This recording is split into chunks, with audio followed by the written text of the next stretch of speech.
Bahlil misalnya dalam konteks itu harus cium tangan kepada Prabowo, tidak. Tetapi jangan pula dia cium tangan kepada wakil presiden, karena itu seperti menunjukkan bahwa saya lebih taat loh, saya lebih loyal loh kepada wakil presiden ketimbang presidennya. Nah, pesan itu yang menurut saya makin menegaskan ya bahwa beberapa menteri di kabinet Prabowo ini adalah memang titipan Jokowi. Selama dia menjadi menteri ya bisa jadi dia banyak melakukan hal-hal yang memang pesanan Raja Jawa itu baik berupa tekanan maupun hal yang memang dimintakan.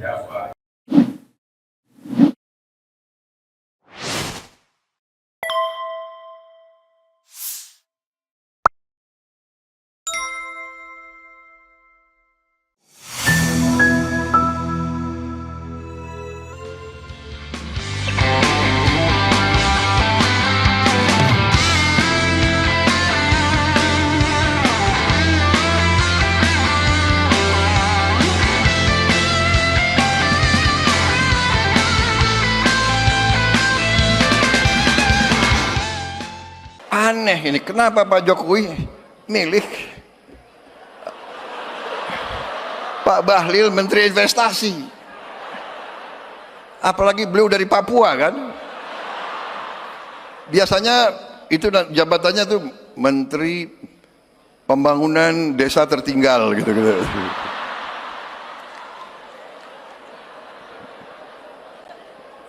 Beliau pilih Menteri Investasi. Waktu saya ketemu, saya tanya, Pak Bahlil, Anda pelan-pelan saya nanya, nggak enak, tersinggung. Pak Bahlil, Anda lulus dari universitas mana? Pak, universitas saya nggak ada di Google, katanya.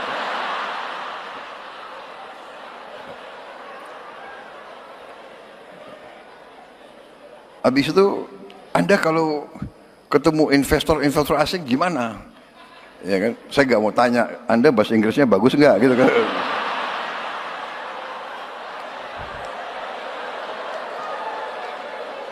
Dia bilang ke saya, Pak, nggak ada masalah Pak itu. Itu pengusaha pejabat dari Korea juga nggak bisa bahasa Inggris. Dia bilang gitu.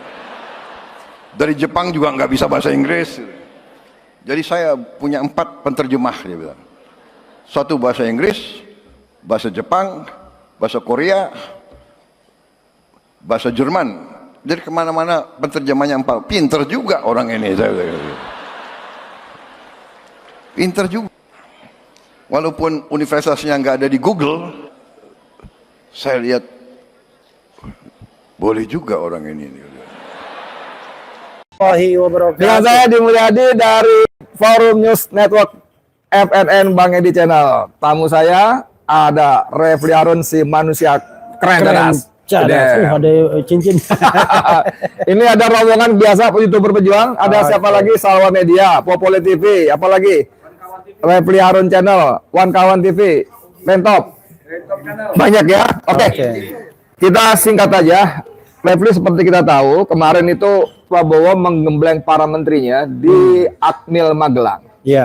Konon selain mendisiplinkan, juga memberikan pesan yang sangat kuat bahwa para menteri itu adalah pembantu presiden. Iya. Harus bekerja untuk presiden. Iya. Loyal kepada presiden. Iya. Tapi belum pengemblengan selesai, Prabowo, mohon maaf kalau saya bilang seperti dilempari kotoran mukanya. Ketika ada adegan tertangkap kamera dan tersebar sangat-sangat luas. Ya. Bahlil ketika salaman dengan Fufu Fafa, wapresnya, itu cium tangan. Atau nyaris cium tangan. Padahal beberapa detik sebelumnya, nggak ngitung jam, nggak ngitung hari, beberapa detik sebelumnya salaman dengan Prabowo, posisinya biasa saja. Nah, sebagai seorang, kita minta sebagai orang pakar hukum tata negara deh. Nanti kita lihat di sisi yang lainnya. Bagaimana Bung Refli melihatnya? Jadi gini ya, yang namanya jabatan kenegaraan itu adalah jabatan yang terkait dengan peran dan fungsinya. Jadi ada presiden, ada wakil presiden, dan ada menteri. Oke. Menurut konstitusi kita, yang namanya wakil presiden itu adalah pembantu presiden. Pembantu presiden. Sama dengan menteri, pembantu presiden juga. Oke. Cuma bedanya adalah kalau wakil presiden pembantu untuk segala urusan. Oh, oke. Kalau menteri pembantu untuk urusan tertentu saja. Ya. Karena itu kalau kita lihat loyalitas, maka loyalitas wakil presiden beda dengan loyalitas dengan para menteri. Oke. Wakil presiden itu satu paket. Oke. Jadi seorang presiden pun tidak bisa mengimpeach atau memberhentikan wakil presiden. Oh, oke. Tetapi menteri wajib pertama harus loyal kepada presidennya. Oke. Karena menurut hukum tata negara kita, presidenlah yang sesungguhnya mengangkat. Oke, ya. Ya, menunjuk para menteri. Adapun dalam proses penunjukannya ada masukan, ada diskusi dengan siapapun, itu soal yang tidak perlu dipersoalkan. Karena yang paling penting adalah on the paper, ya, based on konstitusi, ya, yang menunjuk, yang mengangkat adalah presiden. Karena itu loyalitas mutlak harus pada presiden. Ya. Nah, cuma memang loyalitas ini kan tidak perlu ditunjukkan dengan gesture yang berlebihan. Ya. Jadi bukan berarti Bahlil misalnya dalam konteks itu harus cium tangan kepada Prabowo, tidak. Tetapi jangan pula dia cium tangan kepada wakil presiden, karena itu seperti menunjukkan bahwa saya lebih taat loh, saya lebih loyal loh kepada wakil presiden ketimbang presidennya. Nah, pesan itu yang menurut saya makin menegaskan, ya, bahwa beberapa menteri di kabinet Prabowo ini adalah memang titipan Jokowi, titipannya Mulyono, orang yang menjaga kepentingan Mulyono di dalam kabinet selanjutnya. Jadi bukan orang yang katakanlah mau bekerja 100% buat kepentingan presiden. Prabowo, apalagi ya, tiba-tiba orang berimajinasi, ini kayaknya wakil presiden kita ini sudah mulai memoles-moles diri, sudah mulai hari pertama bahkan. Ya, hari pertama sudah terima Perdana Menteri Korea Selatan, Wakil Presiden China, kemudian datang ke lorong-lorong, terowongan, kan? Besoknya ke sekolah dan lain sebagainya, yang menunjukkan kelihatannya tim komunikasi Wakil Presiden lebih siap dan lebih lincah dibandingkan tim komunikasi Presiden. Nah, orang kemudian mengaitkan, wah ini jangan-jangan 2029 nanti Gibran dan Bahlil disingkat Gibah. Oke, sebelum sampai ke situ, saya masih lagi ingin fokus ke soal tragedi atau kecelakaan, ya, accident. Saya nggak tahu. Saya lebih suka menyebut tragedi, cium tangan itu. Saya rasa ini seperti rekam jejak Bahlil yang ceplas-ceplos, ya, ketika dia ngomong Raja Jawa segala macam, ya. Bisa jadi kan kemudian dia di belakang layar dimaki-maki juga sama Jokowi. Gara-gara lu nih gua begini-begini gitu, ya. Nah, saya kira adegan cium tangan itu juga bukan by design, saya kira, ya. Dia nggak mungkin dong gua mau tunjukkan bahwa gua lebih loyal kepada bapaknya si Fufu Papa, nggak mungkin kan. Tapi itu kalau kita sebagai orang beragama itu kan tangan-tangan Allah yang bekerja.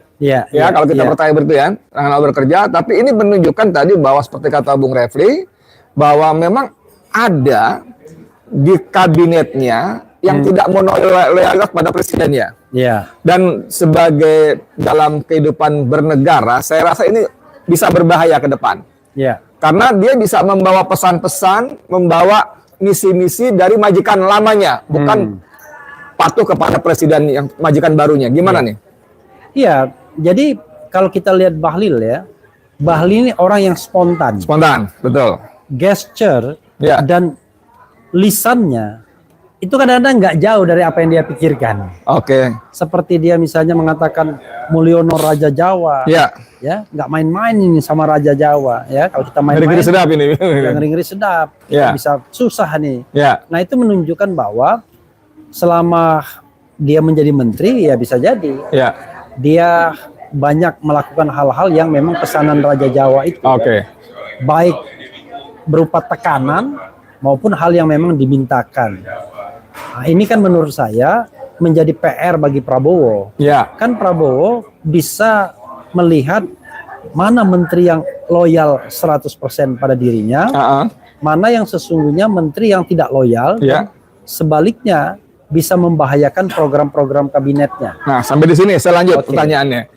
Pada konteks tadi, mana yang loyal, bahkan bisa membahayakan, itu apa yang sebaiknya harus Prabowo lakukan untuk mengamankan pemerintahannya supaya menjamin mimpi-mimpinya itu bisa diwujudkan untuk Indonesia Raya ini? Kita nggak ngomong soal bahlil saja, tetapi kan kita ngomong mengenai kabinet yang mix up. Jadi kabinet ini tidak 100% Prabowo. Banyak isu yang melingkupinya kan. Ada surat perintah 13 Oktober dan lain sebagainya. Sehingga yang terpilih ini bukanlah semua seolah-olah dari tangan Prabowo. Jadi sebagian endorsement dari pihak lain atau Jokowi. Nah, sebagian dari Prabowo, sebagian dari ketua-ketua umum partai politik karena koalisi. Jadi ada 3 kekuatan di situ. Pilihan Prabowo sendiri, murni, kemudian pilihan partai-partai politik, dan pilihan Mulyono. Nah, 3 ini bisa crossing, bisa aja crossing. Beririsan ya? Beririsan. Bisa jadi orang itu orangnya Mulyono berasal dari partai politik, tapi diterima juga di Prabowo. Bisa jadi kan? Tetapi intinya apapun itu harus monoloyalitas. Nah, tidak boleh membawa kepentingan yang lama. Kalau membawa kepentingan yang lama, menurut saya harus dipotong. Nah, ngomong harus dipotong. Kita kan nggak perlu memberikan waktu 100 hari. Kalau memang seperti kata Relvi tadi yang out-of-box itu bisa besok dilakukan. Nah, dalam konteks Bahlil ini kan bisa menjadi ganjalan yang serius, meribetin itu. Apa bisa segera dipotong? Apa nunggu 100 hari? Ya gini, kita kan harus menjadi manusia yang adil kan. Artinya begini, soal adegan cium tangan, itu kan sebenarnya manifestasi dari sesuatu yang di belakang layar. Setuju. Nah, manifestasinya adalah dengan cium tangan. Tapi apa di belakang layarnya, nah ini yang harus dilihat betul oleh Prabowo Subianto. Tapi kan kalau kita menganalisis politik, saya ingat waktu EF datang kan, ada 3 kelompok orang-orang yang kemarin pro Mulyono ini. Kelompok pertama adalah kelompok yang loyal 100%. Jadi walaupun majikannya berubah, dia tetap loyal. Kira-kira yang misalnya pangkal namanya B misalnya, ya kan? Inisialnya B depannya. Ada yang kedua, loyal karena diinjak kakinya. Jadi terpaksa karena kartu-kartu terus dia itu masih dimainkan. Dan itu bisa di-spill di publik tanpa harus misalnya diomongkan, itu kan bisa muncul begitu saja di media sosial. Nah, yang ketiga, mereka loyal ini bergantung siapa yang berkuasa. Sampai tanggal 20 September sebelum pelantikan mungkin masih loyal. 20 Oktober masih loyal. Tapi setelah 20 Oktober loyalitasnya akan berubah. Nah, terhadap loyalitas yang pragmatis ini ya, sebenarnya PR-nya nggak banyak, kecuali orang itu bener nggak kerjanya. Itu aja. Tetapi kalau yang in between ini, wah ini masalah. Karena ada unsur-unsur pengaruh tadi ya? Iya, yang diinjek kaki.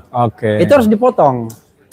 Kalau injek kaki, karena berarti orang bermasalah dia kan? Bermasalah. Nah, kalau yang loyalnya kepada yang lama, misalnya inisial B tadi, dipotong juga. Karena itu nggak akan berubah dia. Dia dia loyalitas yang sifatnya ideologis. Timingnya gimana? Kalau kita bicara timing ya, untuk 1 dan 2 ini at any time. Iya kan? Tapi yang untuk yang ketiga tadi harus dikasih waktu.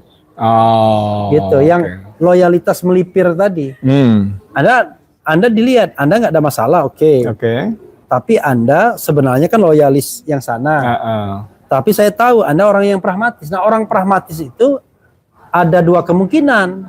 Bekerjanya tetap profesional, tapi ada atau bekerjanya tidak profesional, kan payah.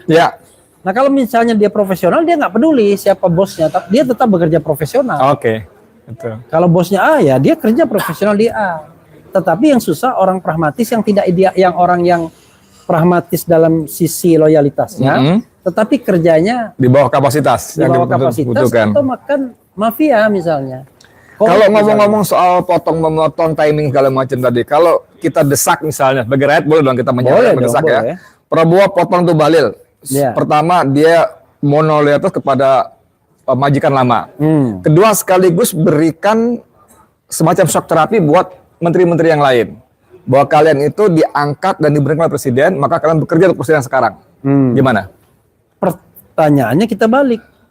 Apakah dalam mengangkat dan memberhentikan presiden, Prabowo independen 100%. Kalau dia pun ternyata ada persoalan yang tadi injek kaki kan ya ribet juga. Iya. Gitu.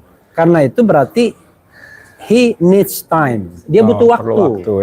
Butuh waktu untuk melakukan sebuah istilahnya positioning. Hari ini mungkin dia masih berada di bawah radar kekuasaan lama. Karena ada hal-hal yang barangkali masih belum dia kuasai. Dia lihat polanya, ibarat pemain bulu tangkis itu, ya dia masih ngetes apakah dia akan main cepat, main rally. Dia lihat ini staminanya kuat apa enggak, tekniknya bagaimana. Sampai kemudian akhirnya dia memutuskan, saya harus smash kan, kira-kira begitu. Ngomong-ngomong soal dia perlu waktu, tadi terakhir Pak Sayuti Asatiri itu kan menyampaikan bahwa tolong hargai kami juga. Ya, berapa lama kami harus sabar? Berapa lama kami harus, ada kalau istilah saya, memberikan waktu bulan madu buat Prabowo? Kan nggak bisa dong, kalau kemarin kita ngobrol waktu sama kan bisa sampai 1,5 tahun. Kasih waktu. Buat kita mungkin 3 bulan, ya terlalu cepat juga barangkali. 6 bulan tuh bagaimana? Menurut Refli, baiknya gimana tuh soal-soal seperti itu? Iya, kalau saya sudah menetapkan dalam diri saya sendiri 100 hari. 100 hari, berarti 3 bulan. Jadi 100 hari itu dianggap waktu yang proper untuk meninjau kembali kabinet.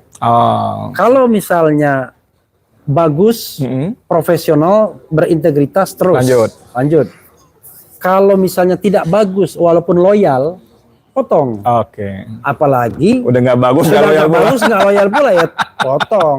Apalagi sudah nggak bagus, nggak loyal, korup lagi, tambah potong. Gitu. Sebagai closing statement ada yang mau disampaikan? Ya, saya kira kalau kita bicara tentang kabinet, yang berhak di kabinet itu cuma 2 jenis ini saja.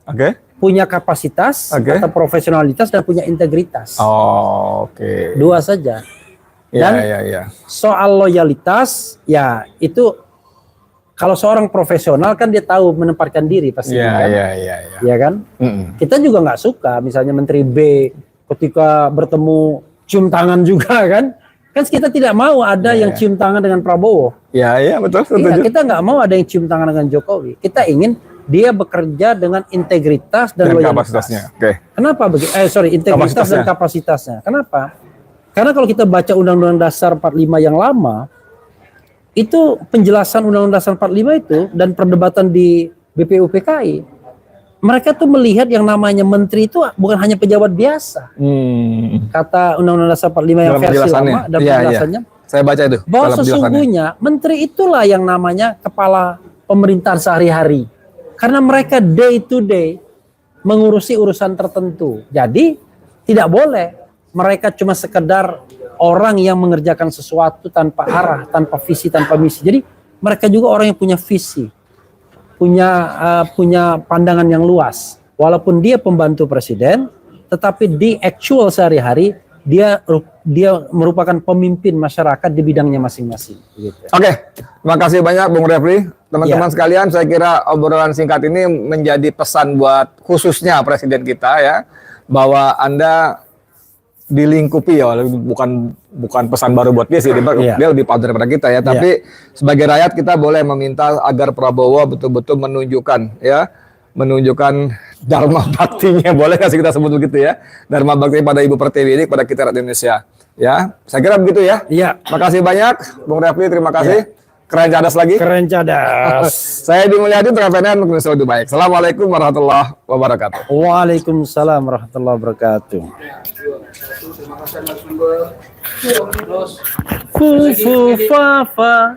Udah. Aneh ini, kenapa Pak Jokowi milih Pak Bahlil Menteri Investasi? Apalagi beliau dari Papua kan? Biasanya itu jabatannya tuh Menteri Pembangunan Desa Tertinggal gitu.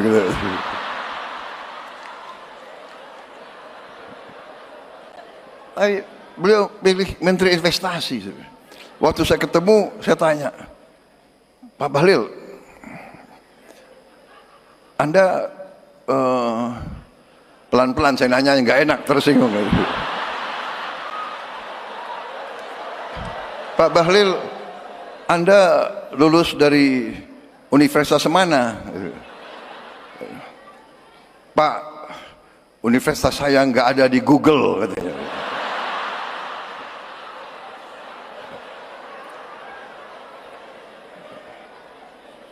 Habis itu, Anda kalau ketemu investor asing gimana? Ya kan? Saya nggak mau tanya, Anda bahasa Inggrisnya bagus nggak? Gitu kan?